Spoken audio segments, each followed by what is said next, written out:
Okay, thank you for joining this webinar about how to deal with subject access requests, one of the requirements of data protection legislation for quite some time, and GDPR has updated that a little bit. Just to introduce myself, my name is Mark Gracie. I'm the founder of the Digital Compliance Hub. I'll talk about what the hub is towards the end, and I'm recording the session, so if you want a copy of the recording, we'll send that out afterwards. And if you have any questions, there's a questions panel in your control panel, which you can use to submit questions, and I'll pick those up at the end. I'm expecting to probably talk for about half an hour, 40 minutes, and then we'll pick up on questions. If there aren't any questions, then we'll wrap it up there and not go for the full hour. Otherwise, I've allowed up to an hour. So, as I say, thank you very much for joining. We're going to be talking about subject access requests, one of a number of individuals' rights that's available under the GDPR, General Data Protection Regulation. So let's start there. Let's just reflect on where this all fits into data protection regulation in general. So you're on the call, so I'm assuming you know about the General Data Protection Regulation and GDPR that came into force on the 25th of May this year and implemented in the UK via the Data Protection Act 2018. And subject access is one of a number of subject rights which are available to the data subjects, i.e. the individuals whose data it is that a data controller is processing, a data controller being the organisation that is collecting and processing personal data from the data subjects. And this fan diagram that you can see on the screen right now is just a reflection of some of the key things that were introduced or changed thanks to GDPR. And as you see, subject rights is in there. The GDPR introduced a number of individuals' rights, which are on this screen here. So I introduced some new ones and updated some existing ones. One of the ones that updated was the right to subject access, or the right of access. And as you can see, there's 8 individuals' rights that range from things like the right to be informed, which is why we all see these privacy policies and all have privacy policies to explain to a data subject why we've got their data and what we're going to be doing with it, as well as others very specific rights like the right to rectification, the right to correction of data, the rights relating to automated decision making and profiling, the right to object to processing, and so on. The GDPR basically introduced the right to be informed, the right to erasure, or the right to be forgotten is also known, and the right to portability, and it updated the right of access, this subject access right. So the purpose of this webinar is really to sort of talk about what a subject access request is, and also what that means in terms of what you need to think about in terms of your organisation and how you deal with them, both in terms of the practicalities of dealing with them, but also in terms of what you can do to help your organisation deal with subject access requests if you get any. So what does current legislation say about the right of access, so this subject access right? Well, there's 2 articles, Article 12 and Article 15 in the GDPR, which set out the rules around subject access rights. Article 12 is the article that sets out things like the timing, the timescales, in terms of what's expected and so on. But essentially, there's 4 key things that Article 12 sets out that you must do. You must deal with the request within a month. You can't charge for dealing with the request. You must be sure that the request is being dealt with, you're dealing with the actual data subject, so you need to verify the identity of the individual to make sure that you are absolutely sure you are supplying the information to the actual data subject, because if you supply somebody else's data to somebody who may be trying to trick you, for example, then you will have caused a data breach. And you need to be able to provide the information in a way that the average person would understand, so you have to use clear and plain language. Now, if you're familiar with data subject access requests under old legislation, so in the UK, the 1998 Act, then you would have been used to having 40 days to which to deal with them, and the opportunity to charge up to £10 plus VAT for the privilege of carrying them out. Now, and I speak from personal experience of having to deal with these, that they're not, they're quite inconvenient. They require quite a lot of work and a lot of effort, and the £10 plus VAT didn't go anywhere near in covering the costs of finding copies of emails, finding the data, producing it, dealing with the follow-up questions you might get, and all that kind of thing. But actually, it worked quite well from a barrier point of view, in the sense that it's put some people off going forward with their requests. So they would contact you and say, I wish to exercise my subject access right, and you would say, well, I will charge you £10 plus VAT for that, and you know, a proportion of people would probably say, actually, I don't really need the data that much, so I'm not, if it's going to cost me some money, I'm not going to do it. And if you were dealing with lots of them, that was quite a handy way of sort of getting the numbers down, so you didn't have so many to deal with. But of course, that's a barrier, and the GDPR recognises that, which is why they've introduced this no fee scenario. So now you can't charge a fee. You've got no choice about that. There are circumstances where you can actually charge a fee, like if the request is unfounded, or is somebody's being vexatious, or repeatedly asking for the same information. You can refuse to provide the information, or you can charge a fee. But generally, most subject access requests that you probably have to deal with will be an initial list of requirements, or a very open request, and you won't be able to charge a fee for it. And also, you will have spotted that the 40 days has now gone down to a month, so essentially 31 days you get to deal with the request. And just to repeat on the verifying of identity, that's quite a key thing, because you don't want to be supplying the wrong information to the wrong person. And that's not that you might supply a wrong person's data as part of the subject access request. You need to be careful about that as well. But this is about making sure that somebody isn't trying to pretend to be somebody that they're not. And that can get quite confusing or complicated when you're dealing with people serving subject access requests on behalf of a third party. So you'll need to verify who it is that you're dealing with, and also that the actual data subject, if they're not the data subject, that the data subject is aware of what you'll be disclosing to this third party, and confirming that they're happy for you to deal with that third party. And the clear and plain English or language means you have to explain what it is that you're doing as part of the subject access request, in a way that they would understand. And that means explaining acronyms. If you work in an industry where you might use 3-letter abbreviations or other acronyms to explain things, or you use code or other terminology, then you have to be clear that what those mean, so that somebody would understand exactly what it is that you're telling them that you're doing with their data. So that's Article 12, which kind of sets the foundation of the rules around what you need to deal with and address when it comes to a subject access, and indeed a number of the other individual rights as well. When it actually comes to what the subject access right is and what it means to you as a data controller and the data subject themselves, that's covered in Article 15.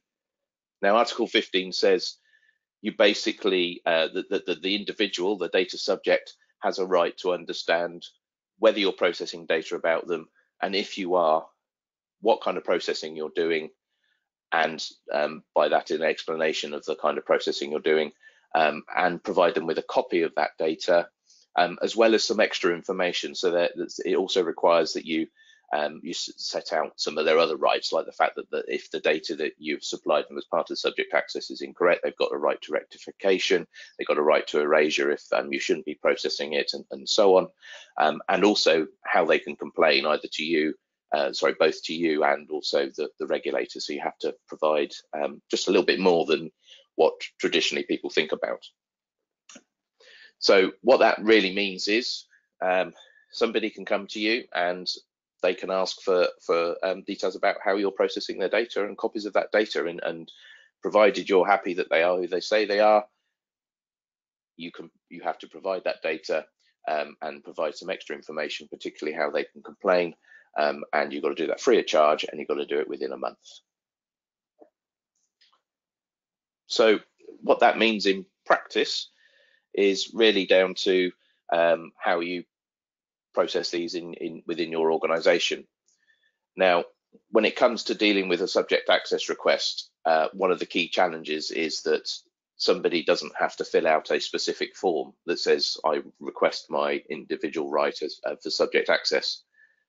They don't have to say or use the term, I would like to use a subject access request or put in a subject access request. They can just say, I want a copy of the information. I want you to tell me what you're doing with my data. Have you got any data on me? And so you need to be sure that everybody across your organization understands that, because they need to be aware that this individual could have a right, and if they are a customer or a supplier, an employee, or whoever, then they have a right to say they want access to their data, and they don't have to use a standard form, and they don't have to use specific terminology. So everybody across your business needs to understand two things. One is what a subject access request might be, and secondly, what it actually means for them in terms of dealing with that. So that takes on to the second bubble.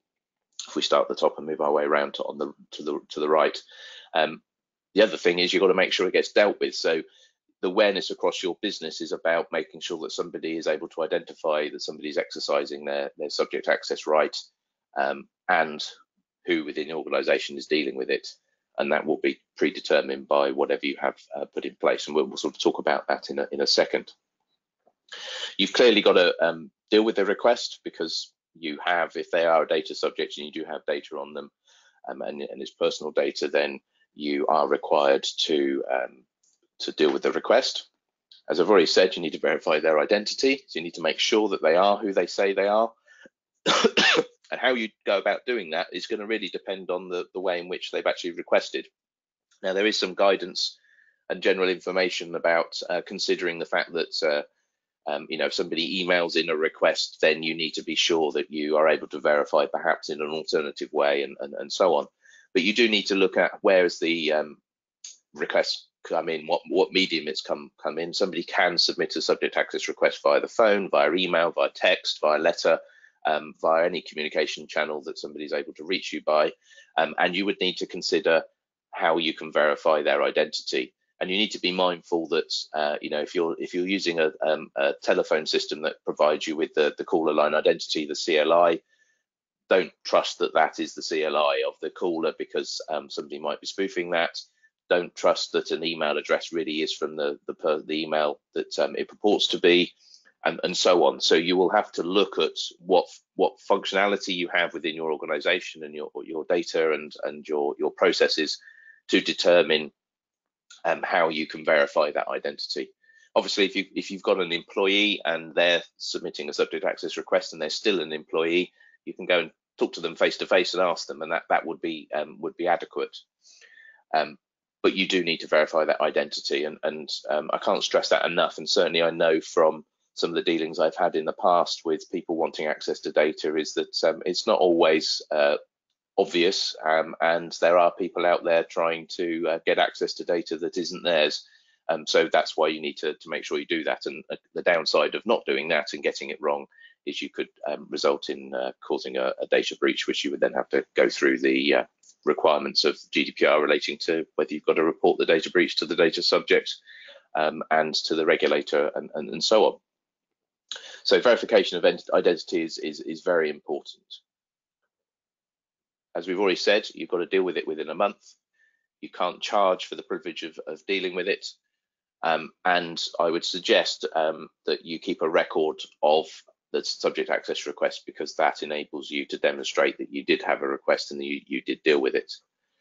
Now, the key thing when you're dealing with a subject access request, and I've covered this already, is that it can come in through any channel. It doesn't need to be a very prescriptive, I want to exercise my subject access right, for example, but also it can be very open as well. So the challenge you will always have with dealing with a subject access request, which, to be honest, which is why they're always a bit of a nuisance, is that somebody can say, I want to know about all the data you process, and I also want copies of that. So that you can by all means have a conversation with them and ask them whether they are looking for something specific to try and narrow it down and to make your life slightly easier. But if somebody wants all their data, that means, that could be emails, that could be notes on an account, that could be their customer record, it could be their employee file, depending on what kind of data subject they are, and so on. So there's quite a lot of work that needs to be done here. And when it comes to what the law says, there's quite a bit that you need to be aware of. So in terms of, we've covered really what the law says. It's relatively straightforward, which is why I'm not spending too much time dwelling on the detail, because and also we've had this regime for over 20 years. It's not really new in that regard, but there's some things that you can do to make your lives easier within your business, and to meet the compliance aspect of subject access requests. The first thing is, have a policy in your business so that you can tell the business about how you deal with subject access requests, the requirement on the organization that you have to deal with them, what they mean in a basic sense, but also who within the organization is going to deal with them. So if you've got a mandated data protection officer, for example, then it would make sense that the data protection officer is the person dealing with the request. Otherwise, you would need to make sure that there's somebody within your organization who is taking the responsibility for dealing with them. The last thing you want is, because of the timescale limit, is not really knowing who's going to be dealing with it and the expectation that somebody else is dealing with it and it's not your role. So you just tell somebody else and expect them to have dealt with it. But if it's not them, there's actually the person nominated to deal with it, they don't deal with it, and so on. So you end up with this nobody dealing with it situation. So you need, if you have a policy that not only sets out how you deal with subject access requests, you can also define the person who is responsible for dealing with them within the organization and make sure that everybody understands how the process works and where to send a request. You also should use this policy to set out clearly the circumstances by which you can refuse or choose to charge. But as I say, I think unless you're dealing with a particularly belligerent individual who is trying to be a nuisance, the chances are that you're probably going to be dealing with free subject access requests where you can't refuse the request. Whilst I said it's quite a straightforward and simple approach, actually in the practicalities of dealing it, there are circumstances where you can actually refuse to provide the information because it relates to a third party that you can't seek consent from, or it is confidential, or certainly in employment law, things like references, for example, are excluded from subject access requests. So these are the kind of things that you would want to get covered in your subject access policy. But the key thing is you have a policy that the organisation understands, your employees understand, and therefore they know how they get dealt with and who to send them to. Also, one of the key compliance tools is to make sure that you educate your teams about data protection and talk about subject access as an absolute right that exists within data protection law as part of your training program, because again, you can make reference to the policies, but you can also set out what it actually means and who they need to pass the subject access right to.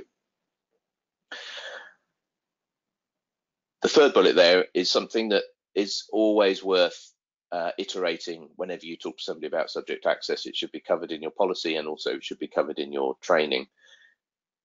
Everything is potentially disclosable under a subject access request. There are exemptions, as I said, for example, confidential references for employment aren't disclosable, and there's an exemption in data protection law about that. And there are some rules and regulations around confidentiality and data relating to third parties. So the one thing I missed saying earlier was that if the data you are supplying contains third-party data, you either need to get permission from that person to include it, or you need to redact it so that it's not included. If that's not possible, then that's one of the circumstances you might be able to refuse to disclose the information.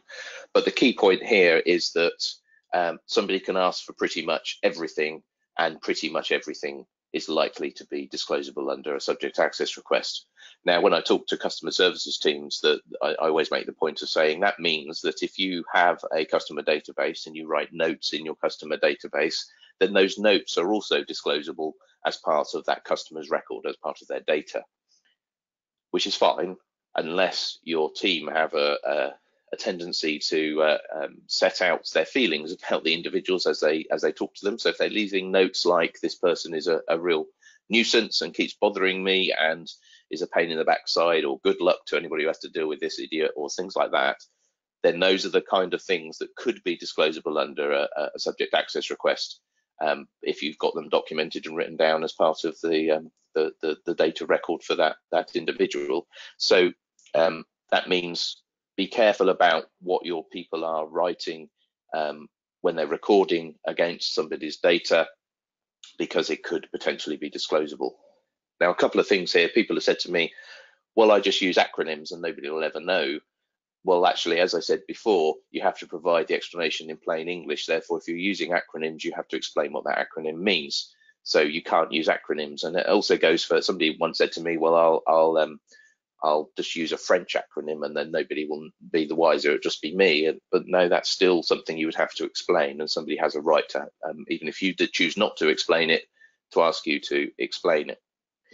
And the other point some people often say to me is, well, if we don't disclose it, then they'll never know.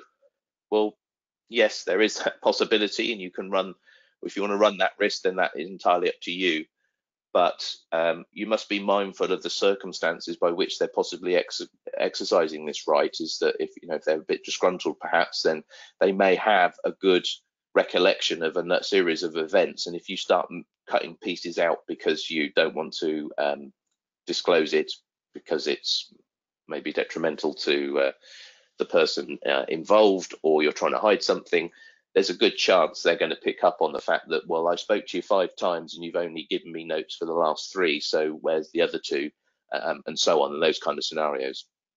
So really be very careful about the kind of stuff that you're recording, particularly in customer notes and customer records, and be mindful and make sure your teams, your employees are mindful that potentially most things, if not everything, that you probably process relating to a data subject is disclosable, and you will need to make sure you disclose it.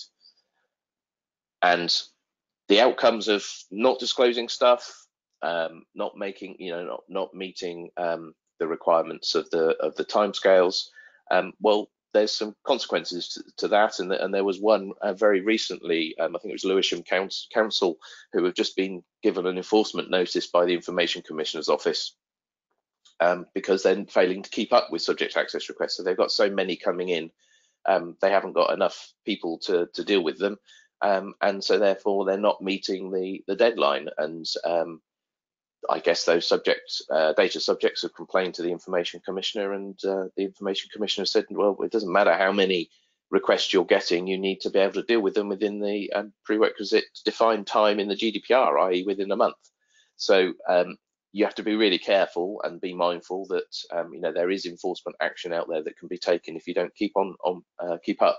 And whilst that enforcement action will probably be a notice, which would be a public notice because they get published on the ICO's website, telling you that you need to pull your finger out and get on and deal with them, and make sure that you don't have any further backlogs.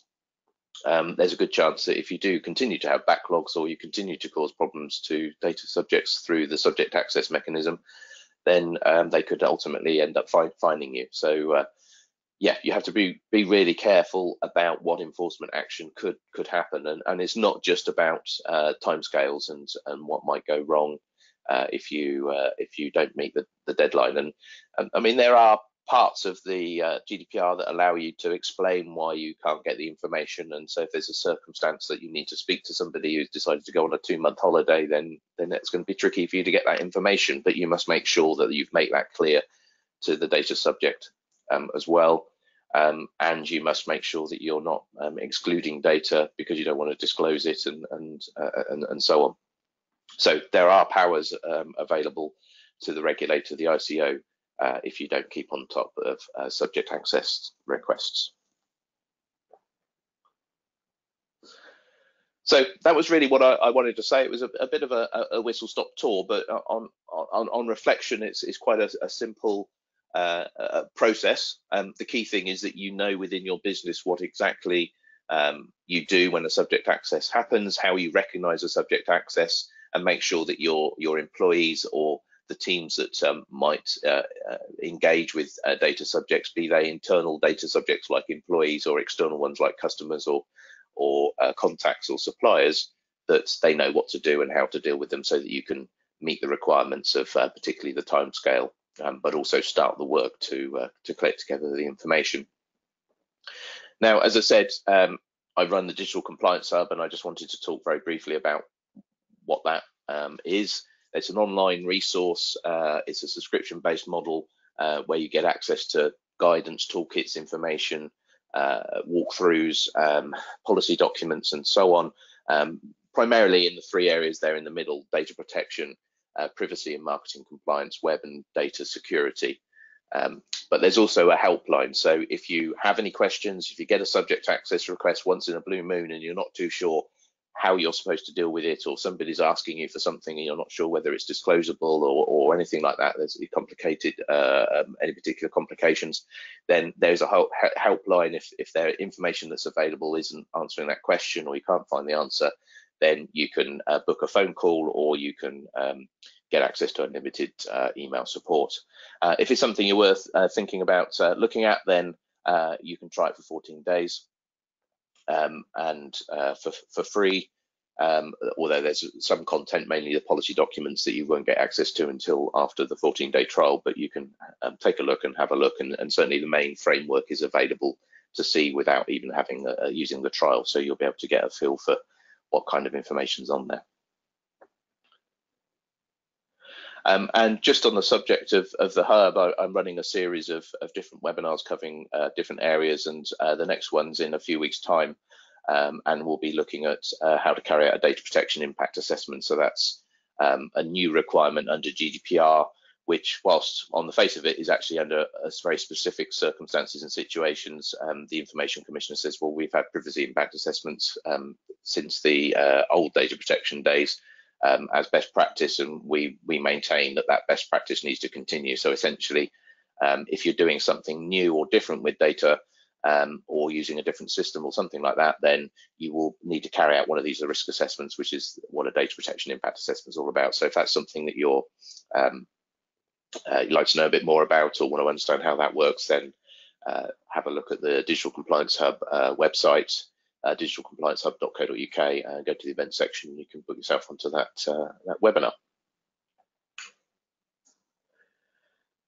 So that was pretty much what I wanted to say. As I say, the key things are making sure you meet the timescales, realizing you can't charge, and making sure that people within your business understand who it is that deals with them, so that they can make sure that they A, recognize them, and B, pass them to the right person to deal with them, and then that person actually deals with them within the month deadline.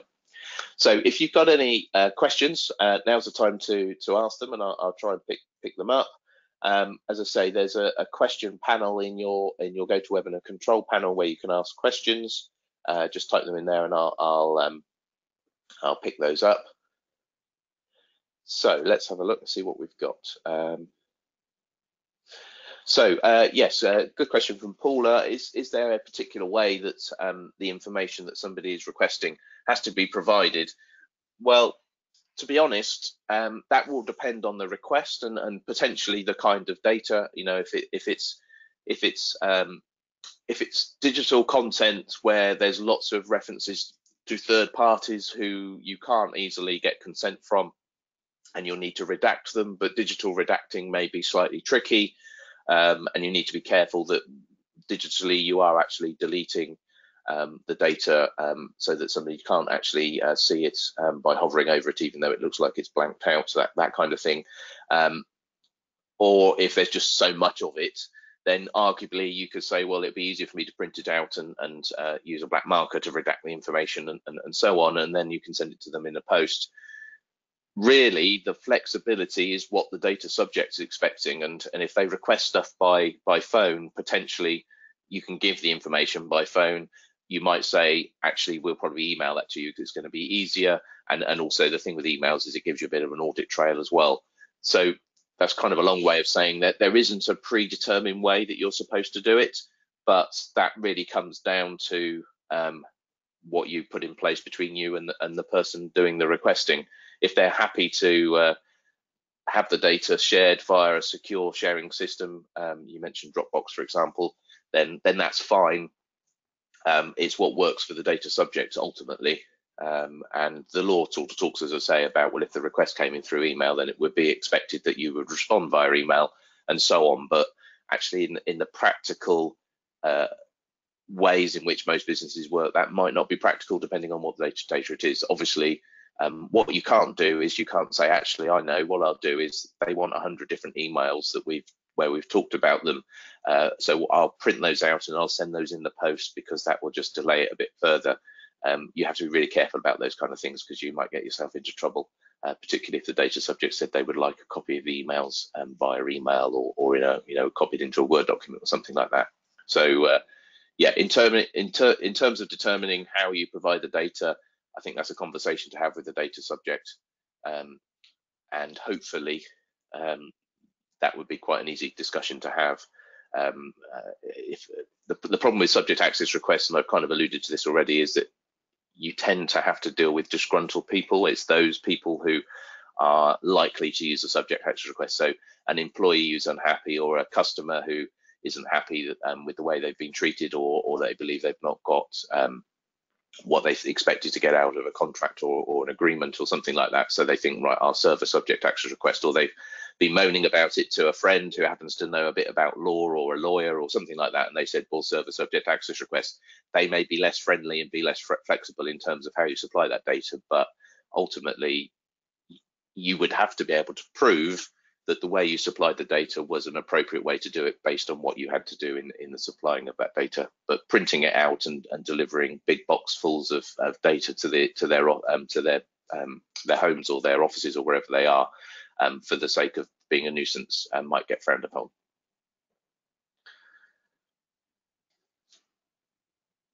Okay, and any other questions? That was the only question I got so far. We've got plenty of time to take your questions, so feel free to ask them. If that's be that anything about the process of dealing with them, what kind of things you need to get sort of put in place internally, or anything that you're a bit unsure about.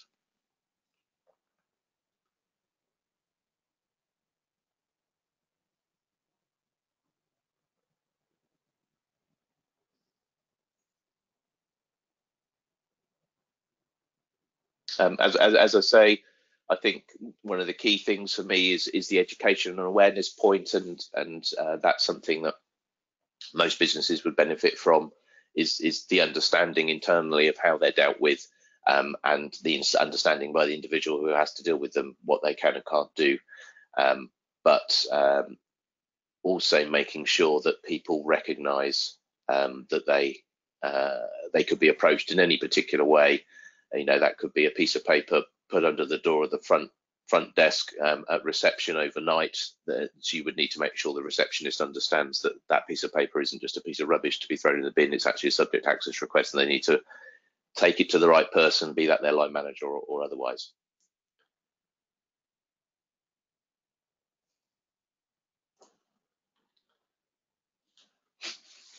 So Dawn's asking what kind of information would be excluded. Now, off the top of my head, I can't remember all of the different ones that are excluded, but typically it comes down to information that is business sensitive and business confidential.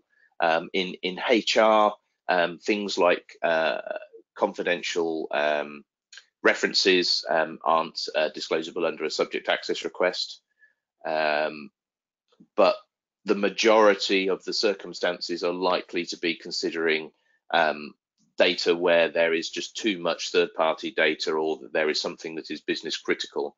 And to be honest, if you've got, you know, if I've dealt with situations where you have meeting minutes that reference lots of different elements of the organisation and what they're dealing with, and there's only a paragraph that relates to the subject who's submitted a subject access request, That doesn't mean you have to supply all the minutes. You can say, we're not supplying you with a copy of the minutes, but here is the bit that's relevant to you.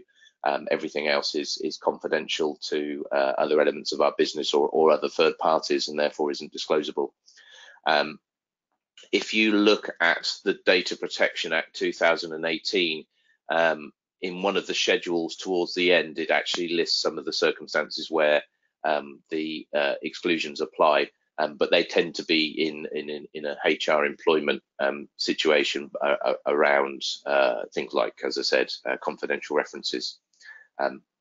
Most data that somebody wants is disclosable under GDPR subject access right, and the key will be in making sure you're not disclosing third parties or third party data that you're not able to get consent for disclosure, or if you do try and get consent, somebody says no, they don't want you to disclose that information. And you've got to bear in mind that that covers all third parties. So even an employee who dealt with a situation and that's been recorded, in theory, they should have their right to not allow or not provide consent for disclosure as well. So I think I would certainly not think that an exclusion is likely to mean that you don't have to supply, because in most situations you will need to supply, and the tricky bit is finding everything and making sure you've got everything covered so that you're not challenged for not supplying everything, and also making sure that you're redacting properly any third-party data.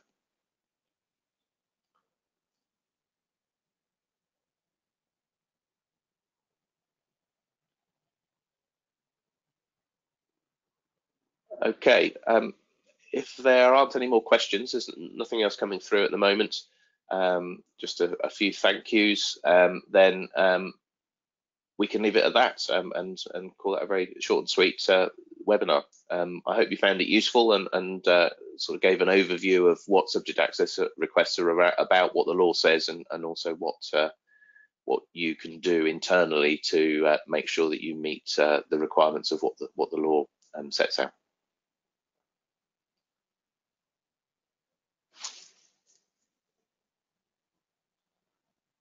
Okay, so based on the oh, hang on, sorry, I was about to say there's no more questions, and I got a question come through. So one of the questions is, am I doing any sessions on any of the subject rights? I plan on rolling out a number of different webinars covering different areas. I mean, I've got the DPIA coming up in a couple of weeks. I've just done one on where GDPR and the privacy regulations fit in. I did one in August about breaches.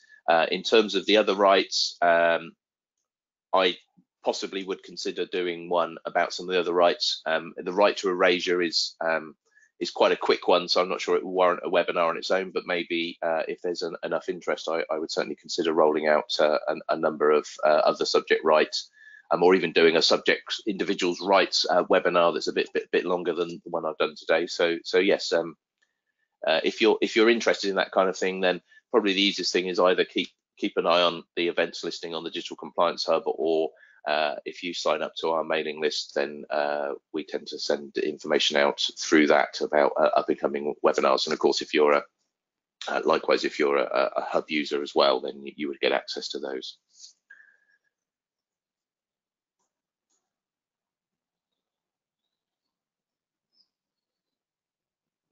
Okay, I think I'll leave it at that. Thank you very much for your time. Hope you found that useful. If there's anything you think of that you wish you'd asked, then feel free to drop me an email. But as I say, I've been recording the webinar, so you can.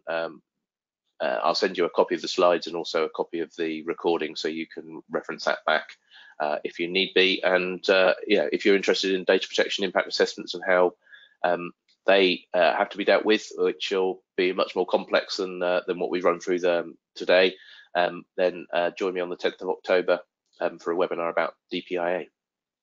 Thank you. Enjoy the rest of your day, and thanks for joining.